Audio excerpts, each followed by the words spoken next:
YK TV ఈ 200వ మహాత్మా పూలే జయంతిని పురస్కరించుకొని ఒక గొప్ప కార్యక్రమం తలపెట్టింది. వారికి బీసీ సంఘాల తరపున, అలాగే ఉమ్మడి తూర్పుగోదావరి జిల్లా సగర సంఘం తరపున, రాష్ట్ర సగర సంఘం తరపున కూడా ధన్యవాదాలు తెలియజేస్తాం. నా పేరు నక్కా కిషోర్, రాష్ట్ర సగర సంఘం కార్యదర్శి.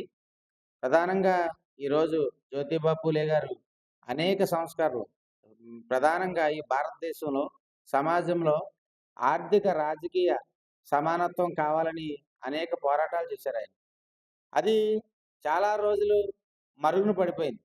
ఎన్ని పోరాటాలు చేసినా, ఎన్ని త్యాగాలు చేసినా అనేక మంది బీసీ నాయకులు మా మహాత్మా జ్యోతిరావు పూలే, సావిత్రిబాయి పూలే యొక్క చరిత్ర చెప్తూ ఉన్నా సరే, అది మనుగడ పడిపోగా మొత్తం మీద ఈ ఆంధ్ర రాష్ట్రంలో, భారతదేశంలో బీసీలందరూ కలిపి పోరాట ఫలితంగా గత 20 సంవత్సరాల క్రితం జ్యోతిబా పూలే, అలాగే సావిత్రిబాయి పూలే జయంతి వర్ధంతుల్ని జరపాలని చెప్పేసి ప్రభుత్వం నిర్ణయం తీసుకుంది. అది హర్షించదగ్గ విషయమే.